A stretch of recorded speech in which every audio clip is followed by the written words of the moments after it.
마봇의 알바트로스는요, 자기 힘으로 나는 새가 아니에요. 바람이 불 때 그 바람의 힘으로 나는 새가 바로 이 알바트로스입니다. 우리가 이 세상을 살아가는 방법도 이 알바트로스와 비슷한 것 같습니다. 왜요? 우리 힘으로 사는 게 아니니까요. 우리 힘으로 사는 게 아니니까. 내가 잘나서 내 능력으로 내 힘으로 사는 인생이 아니니까요. 땅에서 뒤뚱뒤뚱 걸어서 보잘것없고 땅에서 놀림을 받을지라도요, 주님의 때가 되면, 그때가 되면, 주님의 시간이 되면 날아오를 수 있는 알바트로스와 같은 그런 우리 귀한 성도님들 되시길 축원합니다. 그러려면 내 날개를 준비해야죠. 그러면 나의 경쟁력을 준비해야 돼요. 내 때가 안 되었다고 한탄하지 말고 나를 위한 나의 경쟁력과 나의 믿음과 나의 기도를 준비하고 있을 때요, 사랑하는 성도 여러분, 하나님이 주시는 바람이 있을 거예요. 정말 우리 교회가, 이 50주년을 맞는 우리 교회가 정말 주님의 시간이 되면 날아오를 수 있는 알바트로스와 같은 교회가 되었으면 좋겠습니다. 아멘. 네, 오늘 본 말씀은 정말 불가능할 것 같은 상황, 도저히 일어날 수 없는 상황에도 일하시는 하나님의 어떤 능력과 마음을, 이 말씀을 가지고 같이 나누기 원하는데요, 먼저 이 말씀의 배경은 모세와 아론을 반격하고 반역하는 사건이 배경이 됩니다.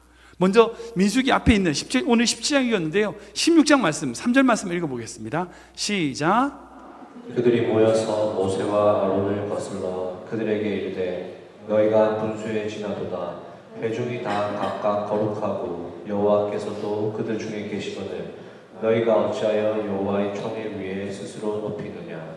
아멘. 이건 아멘 할 수 없는 것 같아요.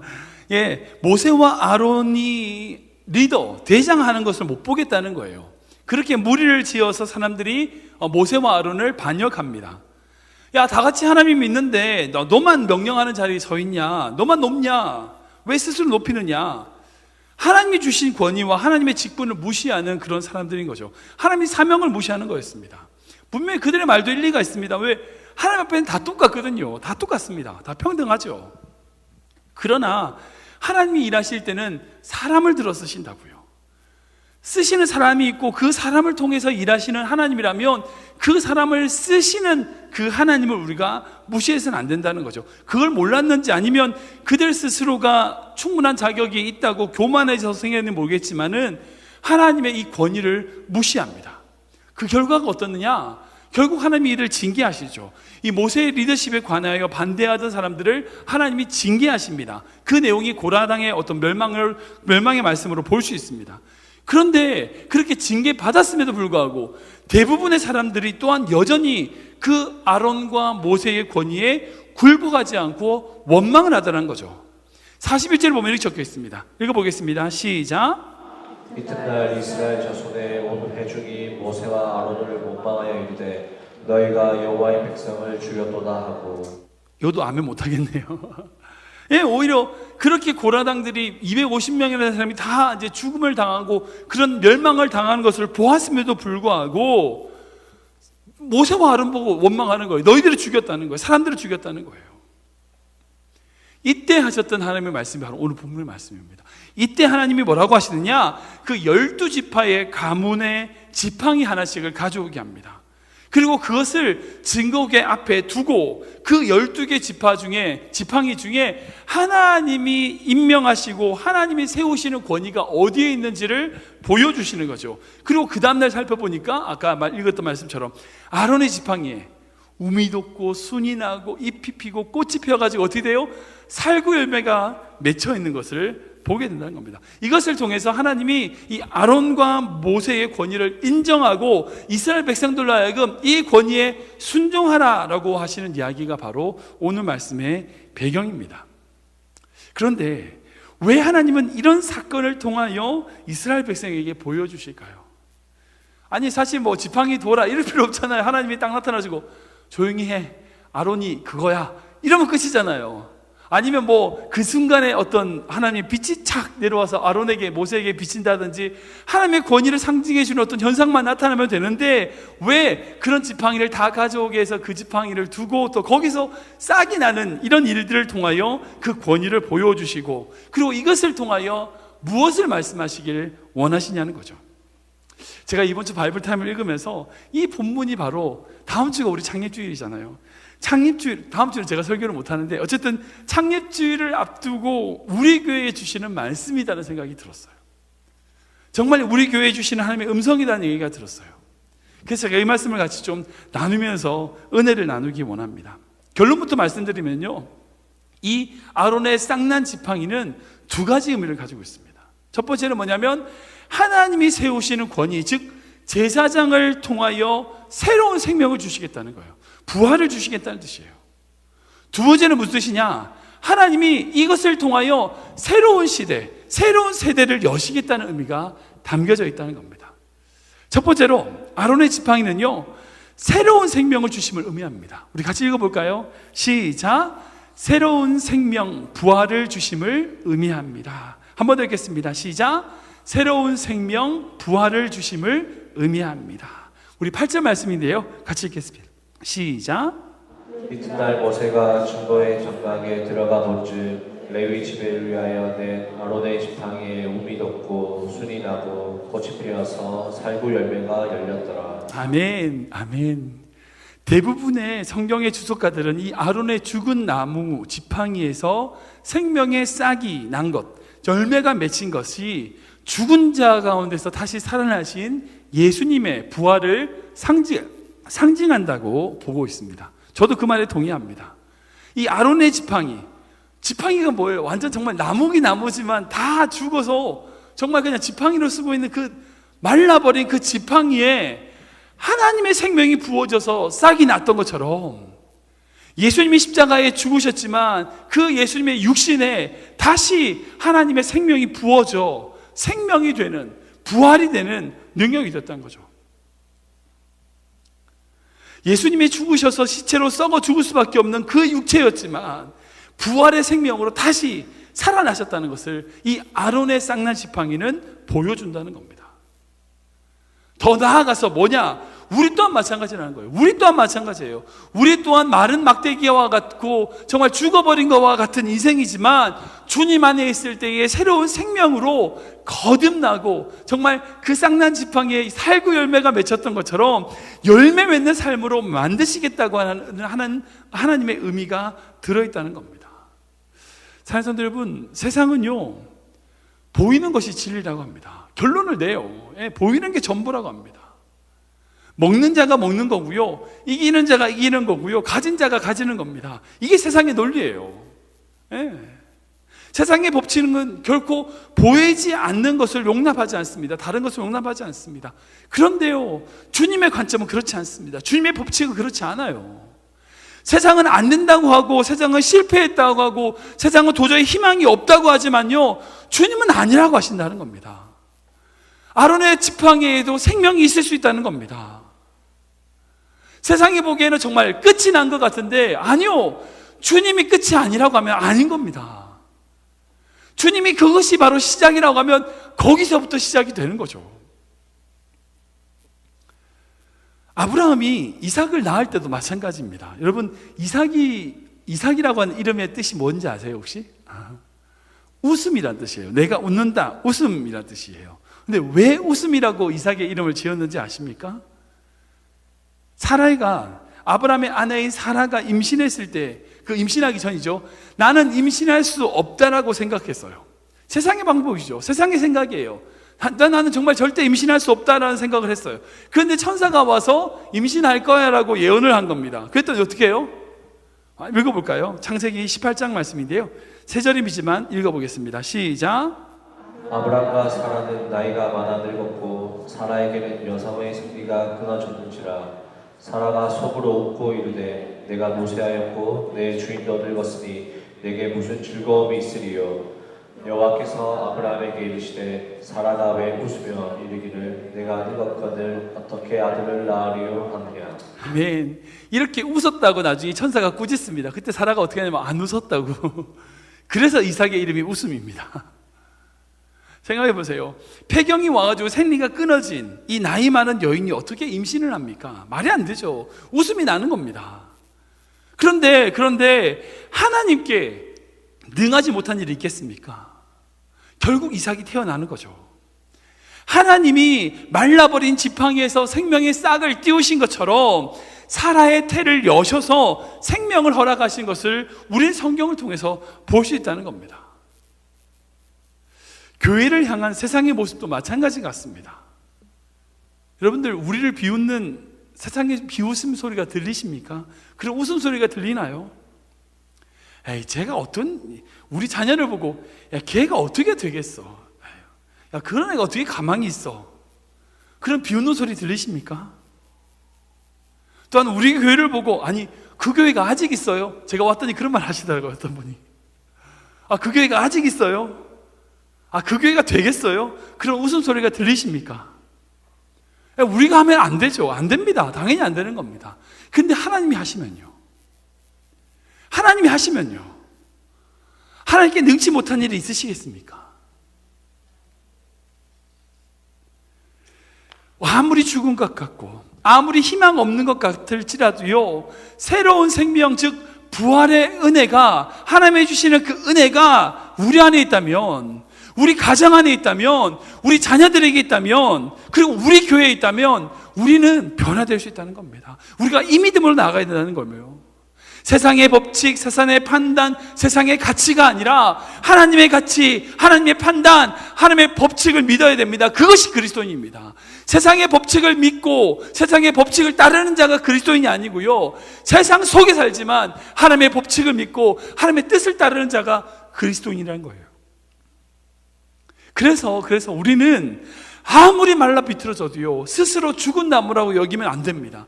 끝이 났다고 생각하면 안 됩니다. 지팡이는 분명히 죽은 나무입니다. 예, 죽었습니다. 그런데 예수 그리스도의 십자가, 즉 그 죽은 나무를 통하여 예수의 보혈이 모든 만민에게 생명의 역사가 일어났던 것처럼 내 속에 그리스도의 생명이 모신다면요, 죽은 것 같은 우리가 새로운 생명으로 변화되고 승리됨을 믿으시기 바랍니다. 결코 함부로 끝났다고 말하지 마십시오. 이제부터 시작인 겁니다. 지금부터 주님의 역사가 시작되는 겁니다. 그런데 한 가지 제가 이 말씀 묵상하면서 한 가지 더 생각해 볼 것이 있습니다. 그런 놀라운 역사가 언제 일어나느냐? 일어나려면 뭐 어떤 조건이 있어야 되느냐? 또 보니까 죽어야 돼요. 확실히 죽어야 됩니다. 만약 아론의 지팡이가 막 꺾고 온 싱싱한 가지였다면, 마치 이 앞에 있는 꽃꽂이처럼요, 이 꽃꽂이들이 뿌리가 없어서 죽었지만 살아있는 것처럼 보이잖아요. 마치 그런 것처럼 그 지팡이긴 하지만 아직 막 안에 진액이 있고 막 싱싱한 어떤 그런 나무였다면, 나무 가지를 가져왔다면 하나님의 역사라고 사람들이 믿었을까요? 거기서 싹이 나고 열매 맺힌 역사가 큰 역사라고 생각했을까요? 하나님이 역사를 일으키셨을까요? 사랑하는 사람들 여러분, 주님의 놀라운 생명, 부활의 생명은요, 죽음을 전제로 합니다. 죽음 없이는 부활이 없어요. 죽어야 부활이 있는 겁니다. 아예 말라 비틀어져 죽은 것이 확실히 보여야 그것이 새로운 생명이 된다는 거죠. 오늘날 우리에게 부활의 열매가 나타나지 않는다면요, 정말 우리 안에 정말 생명의 열매가 없다면 그 이유를 한번 잘 고민해 보십시오. 왜일까요?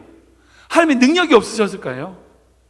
아니면 주님이 주시는 어떤 생명의 씨앗, 이 씨앗이 문제가 있는 씨앗인가요? 하나님의 성령의 능력이 좀 딸리시나요?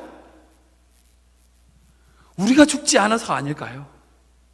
내가 확실히 죽지 않아서 내 가지가 아직 싱싱하기 때문에, 내 생각이 너무 강하기 때문에 그래서 그런 건 아닐까요? 예수님의 생명이 드러나야 되는데 자꾸 내 자아가 드러나서 그런 것은 아닐까요? 오늘날 교회에 많은 문제들이 있습니다. 성도들 안에 많은 문제가 있습니다. 어려움이 있습니다. 주님의 능력이 부족해서가 아닙니다. 그들이 죽지 않았습니다. 우리 교회가 50주년을 맞아 새로운 시대로 나아가려고 합니다. 그러기 위해서는 물론 저부터 죽어야 되죠. 예, 저부터 죽어야 됩니다. 제 생각, 제 고집, 제 성급함, 제 조급함, 그거부터 제가 먼저 내려놓겠습니다. 저도 그렇게 죽겠습니다. 우리 성도님들 함께 죽어야 됩니다. 함께 죽어야 됩니다. 그래야 우리 교회 안에 다시금 새로운 생명이 나타나며 드러나는 자리, 영광이 받으시는 자리로 나아갈 수 있게 된다는 겁니다. 두 번째로요, 아론의 쌍난 지팡이는 새로운 시대를 열어주는 것을 의미합니다. 우리 10절 말씀인데요. 한 번 더 읽겠습니다. 시작. 새로운 시대를 열어주심을 의미합니다. 한 번 더 읽겠습니다. 시작. 새로운 시대를 열어주심을 의미합니다. 우리 10절 말씀인데요. 같이 읽겠습니다. 시작. 여호와께서 또 모세에게 이르시되 아론의 지팡이는 증거궤 앞으로 돌아가져다가 거기 간직하여 반역한 자에 대한 표징이 되게 하여 그들로 내게 대한 원망을 그치고 죽지 않게 할지니라. 아멘, 아멘. 하나님께서 그렇게 쌍난 지팡이, 아론의 쌍난 지팡이를 다시 증거궤로 가져와서 뭘 하라고요? 보관하라고, 간직하라고 하십니다. 이후에 언약궤, 가나안 땅에 이스라엘 백성이 들어갔을 때에 언약궤 안에 이것을 보관하게 돼요. 여러분, 언약궤 안에 뭐가 있었는지 아십니까? 정말 귀한 거 있잖아요. 그 언약궤, 지성소에 들어가는 유일한 그 언약궤, 법궤라고 하는, 거기에 들어가는 게 세 가지가 있어요. 히브리서 말씀인데요. 읽어볼까요? 시작. 금향로와 사면을 금으로 쌓은 언약궤가 있고 그 안에 만나를 담은 금 항아리와 아론의 쌍난 지팡이와 언약의 돌판들이 있고. 아멘. 예, 이렇게 세 가지를 보관했어요. 그러니까 만나를 담은 금 항아리, 만나를죠. 정말 하나님이 살아계신, 하나님이 공급하셨던 놀라운 역사의 그 증표, 그 만나, 그리고 아론의 쌍난 지팡이, 이 지팡이와 그리고 하나님이 주신 말씀, 법궤, 이렇게 요 세 가지를 보관하도록 했다는 겁니다. 근데 이 아론의 지팡이가 어디서부터, 언제부터 쓰여졌던 지팡이인지 아세요? 바로 모세가 바로를 만나가지고 애굽에게 재앙을 내릴 때 사용했던 지팡이가 모세의 지팡이가 아니에요. 아론의 지팡이였어요. 읽어볼까요? 출애굽기 7장 말씀 읽어보겠습니다. 2절인데요. 읽어보겠습니다. 시작. 모세와 아론이 바로에게 가서 여호와께서 명령하신 대로 행하여 아론이 바로와 그의 신하 앞에 지팡이를 던지니 뱀이 된지라. 그들이 그대로 행할새 아론이 지팡이를 잡고 손을 들어 땅에 티끌을 치매 애굽 온 땅의 티끌이 다 이가 되어 사람과 가축에게 오르니. 아멘. 그러니까 이 뒤에도 여러 가지 사건들이 있어요. 물로 피를 만든 것도 그렇고요. 그 모든 애굽에서 그러니까 홍해 말고요. 애굽에서 이스라엘을 끄집어내기 위하여 애굽에게 했던 10가지 재앙들이 모세의 지팡이가 아니라 누구의 지팡이였냐? 아론의 지팡이였어요. 저도 이번에 알았어요. 찾다 보니까. 전 당연히 모세의 지팡이라고 생각했는데 모세의 지팡이가 아니라 바로 아론의 지팡이였어요. 그렇게 쓰임받았던 그 아론의 지팡이가 오늘 말씀에 나오는 싹이 났고, 그리고 그 싹이 난 지팡이를 언약궤 안에 보관하여 후손을 하여금 계속 간직하게끔 하라고 말씀하셨다는 거예요. 이 참 놀라운 말씀입니다. 이스라엘 백성을 애굽에서 끄집어낼 때 사용했던 그 지팡이, 하나님의 능력과 생명을 보여준 그 지팡이, 싹이 나서 정말 하나님의 능력이 나타났던 그 지팡이를 잘 보관하고 잘 간직하라는 거예요. 하나님 왜 이렇게 말씀하실까요? 이민 광야에서 살아가는 우리 모두에게 다 하나님의 인도하심과 하나님이 함께 하셨던 경험과 간증들이 있으실 겁니다. 하나씩 다 있으시죠. 마치 아론의 지팡이와 같이 우리에게 보여주신 하나님의 놀라운 증거들이 우리 성도님들 삶 안에 하나씩 있을 겁니다.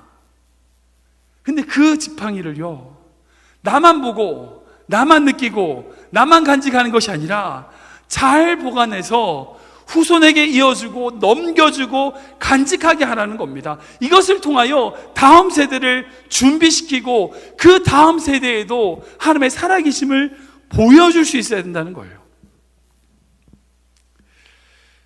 저희 가정에도 아론의 지팡이가 하나 있습니다. 바로 대교예요. 이 간증하기가 좀 어떨지 모르겠지만 그 주시는 마음이 있어서 제가 나누기 원합니다. 저희가 이제 인천에서 제가 전도사 사역을 할 때 이제 성경이를 태어난 지 얼마 안 돼서 대규를 임신을 했어요. 성경이가 태어난 지 얼마 안 된 상태였고 임신 너무나 잘 아기가 태어났기 때문에 별 문제 없이 생각을 했습니다. 그래서 산부인과 가서 정기 검진을 받고 임신을 확인하고 초음파 사진도 찍고 그렇게 오려고 하는데, 그 산부인과에서 오셨으니까 기왕이면 장애아 검사를 한번 해보라는 거예요. 공짜로 해주겠다는 거예요. 공짜면 다 좋아하잖아요, 우리가 다. 네. 공짜면 뭐 양재물도 먹는다고 하는데, 아무튼 공짜를 좋아하니까 하겠다고 해서 피검사를 저희 사모가 했었어요. 별 걱정 없이 왔습니다. 그리고 그 다음 달 돼가지고 다시 정기 검진할 시간이 돼서 산부인과를 찾아갔는데, 그때 정확하게 수치는 기억나지 않지만 그때 이제 장애아 확률이 그때 400분의 1인지 250분의 1인 정도 나온 거예요. 그러니까 대규가 장애아일 수 있다는 가능성이 있다는 거예요. 그러니까 평균적으로 이게 얼마나 높은 거냐면요, 평균 검사를 해보면 14만 분의 1이 나오면 이제 정상아이예요. 정상아이라고 이야기를 하는데, 그 확률이 몇 퍼센트 나오냐면 400분의 1인지 250분의 1인지 정확하지 않아요. 그 정도 나온 거예요. 높은 거죠. 굉장히 높은 수치죠. 그래서 산부인과 의사가 재검사를 하자, 재검사를 한번 더 해보자 라고 했어요. 근데 이 재검사를 어떻게 하냐면, 산모가 안정을 취하고 태아가 잠자고 있을 때, 움직이지 않을 때 배 안에 직접 이제 자궁 안에다가 바늘을 집어넣어서 양수를 꺼내가지고 그 양수를 가지고 검사를 하는 거였어요. 근데 만약에 그 바늘을 넣었는데 만약에 아기가 그 바늘에 찔리면 그것도 완전히 기형이 되는 거예요. 그 문제가 되는 거죠. 그래도 이제 해보자고 했으니까 한번 해보자 해서 양수를 빼가지고 검사를 하기로 했습니다. 근데 재검사를 했어요. 그러면 이제 확률이 더 완전히 이제 정상인지 아닌지 구분이 돼야 되는데, 어떻게 나왔냐면 확률이 40분의 1로 더 높아진 거예요. 거의 이 정도 되면 장애아이라고 판명이 될 만큼의 확률이 나온 거예요. 저희 가정에 어려움이 왔죠. 그래서 산부인과 의사가 뭐라고 그러냐면, 저희 부부가 아직 그때 30대였으니까, 30대 초반이었고 젊었으니까 이 아이를 지우고 새로 임신하는 것이 좋겠다라고 권유를 하는 거예요. 그러니까 그때는 낙태를 해도 괜찮은 그런 시기였으니까 아기를 지우고 새로 임신하고 하시는 게 좋겠다라고 권유를 하는 거예요. 그런데 문제가, 아시겠지만 저희 장인어른이 무슨 사역 하세요? 장애인 사역 하시잖아요. 부산에서 장애인교회로 장애인 사역을 하시는데, 우리 애가 장애인 될 수 있는 가능성이 있다고 우리가 애를 지워버리면 마치 그건 우리 부모님이 하시는 사역을 다 무시하는 거게 되잖아요. 정말 그곳에서 소아마비, 다운증후군, 여러 가지 장애아이들 데려다가 열심히 가르치고 섬기고 계시는, 그렇게 목회하고 계시는데, 그 목회하는 모든 사역이 아무런 의미가 없습니다라고 말하는 거와 똑같잖아요. 우리가 아이를 지운다면 우리 장인어른과 장모님이 사역하시는 모든 삶을 다 부정하게 되는 거죠. 근데 또 문제가 뭐냐면, 저희 사모가 장애인 교회에서 어릴 때부터 자라다 보니까, 목회자 자녀로 자라다 보니까 장애인 아이를 둔 부모가 얼마나 힘든 삶을 사는지를 아는 거예요. 또 그러니까 장애 아이를 키우는 부모가 어떤 입장인지를 누구보다도 잘 아는 거예요. 그러니까 막연하게 장애를 그래도 키울 수 있다, 이게 막연하면 모르겠지만, 실제적으로 장애를 키우는 부모가 어떤 고통을 지내고 있는지, 어떻게 힘든지를 아니까 또 낳자는 말을 또 하기 힘든 거예요. 이러지도 못하고 저러지도 못하는 그런 너무나 힘든 상황 가운데 빠졌습니다. 그때 저희 장인어른과 장모님이 뭐라고 하시냐면, 낳아라. 만약 장애로 태어나면 우리 부모님이, 이제 장인 장모님이 다 키우시겠다, 뭐 이렇게 말씀하시면서 놓으라고 이제 그렇게 말씀하시더라고요. 아무튼 그때 힘든 시기를 겪었습니다. 거의 8개월 동안을 기도 외에 다른 방법이 없었어요. 하나님께 맡기는 방법밖에 없었어요. 더 이상 검사 안 했어요. 결국 아이를 낳기로 결정하고 8개월 동안 기도만 했어요. 그리고 태어난 게 대규예요. 근데 너무나 감사하게도 건강한 아이로 태어난 거예요. 그래서 대규가 태어날 때 얼마나 감사했는지 모릅니다. 그래서 저희 집에 성경이 탯줄이 없는데 대규 탯줄이 있어요. 그때 태어날 때 얼마나 귀했는지, 잊지 못할 기도의 시간이었습니다. 다들 아시겠지만 우리 대규가 속도 썩이고 힘들게 하지만, 그래도 대규를 볼 때마다 하나님의 살아계심이 보여요. 저희 가정을 인도하심이 보입니다. 우리 대규가 저희 가정의 아론의 지팡이입니다. 저희 가정의 이야기해서 그렇지만, 여러분들 가정마다 이 이민 광야 속에서 어떻게 하나님이 인도하셨는지, 하나님의 살아계심을 보여주는 그런 증거들이 있으시잖아요. 잘 보관하셔야 됩니다. 잘 간직하셔야 됩니다. 그리고 그것을 여러분들의 자녀들에게, 여러분들의 후손에게, 다음 세대에게 물려주셔야 됩니다. 그리고 그 아론의 지팡이로 말미암아 이스라엘 백성이 믿음의 뿌리를 내릴 수 있었던 것처럼, 새로운 시대가 열릴 수 있었던 것처럼, 우리의 믿음을 우리만 믿고 끝나는 게 아니라 우리가 받았던 그 아론의 지팡이를 잘 간직하여 우리 자녀들에게, 우리 다음 세대에게 물려줄 수 있는 그런 믿음의 선배들이 되어야 된다는 거죠. 우리 교회가 그런 교회가 되어야 된다는 거죠. 근데 만약 여러분들 가운데 아론의 지팡이 없으시다면요, 주님께 달라고 기도하십시오. 주실 겁니다. 살아계심을 보여달라고 말씀하시면 주님 분명히 보여주실 겁니다. 삶의 증거로 나타나게 해달라면 분명히 보여주실 겁니다. 허락하실 겁니다. 전 또한 우리 교회가 그런 의미에서 아론의 지팡이라고 생각합니다. 하나님 살아계심의 증거입니다. 많은 어려움이 있었고요, 많은 아픔이 있었지만 결국 이렇게 남았잖아요. 이렇게 남아있다는 것이 하나님의 살아계심의 증거라 믿습니다. 사랑하는 성도 여러분, 여러분들이 정말 믿음으로 여러분들 자녀에게, 여러분들 후손에게 남겨줄 아론의 지팡이가 있으십니까? 있으셔야 됩니다. 정말 있으셔야 됩니다. 하나님의 살아계심의 증거를 가지고 계셔야 됩니다. 그리고 그런 삶이 보여줄 때요, 처음에 말씀드렸던 것처럼 세상은 끊임없이 우리를 공격해요. 네가 무슨 예수를 믿는 자냐? 네가 어떤 권위가 있냐? 하나님이 어떤 권위를 너에게 주셨냐? 세상은, 우리 주변은 끊임없이 우리를 공격해요. 너 따위가 무슨 목사야? 너 따위가 무슨 짐직자고 직분이냐? 우리 주변에서 우리를 그렇게 공격하는 수많은 사람들이 있습니다. 그때 하나님의 살아계심이 이거야 라고 보여줄 수 있는 아론의 지팡이가 있으셔야 된다는 거예요. 지금부터 그리스도인을 공격하고 하나님의 권위를 무시하는 세상의 움직임과 세상의 가치가 얼마나 많은지 모릅니다. 이 세상을 살아가야 될 우리 자녀들에게 하나님의 분명한 살아계심을 보여줄 증표가 필요하다는 거예요. 그리고 그 증표가 있으면요, 두려울 게 없는 거죠. 말씀을 정리합니다. 처음에 보여드렸던 바봇의 알바트로스는요, 바람이 강하면 강할수록 더 멀리 가고 더 빨리 날아갑니다. 우리 사랑하는 클리브랜드 모든 성도님들이 정말 거센 바람이 불어온다 할지라도요, 거친 파도가 친다 할지라도요, 그 바람과 파도를 무서워하는 인생이 아니라 주님과 함께 날아오르는 인생 되시기를 주님을 축원합니다. 모든 사람들이 안 된다고 말할 때 그 말 듣지 마십시오. 다른 사람이 나에게 무슨 말을 하든지 그 말 듣지 마세요. 주님이 여러분들에게 뭐라고 말씀하시지 그 말씀을 들으셔야 됩니다. 아무리 죽은 것 같은 지팡이일지라도 그곳에 생명을 주시는 주민이라면, 아무리 보잘것없는 우리 인생일지라도 우리를 통하여 생명으로 만드시고 역사하실 주님, 그 주님 믿고 바라보시길 주님의 이름으로 축원합니다.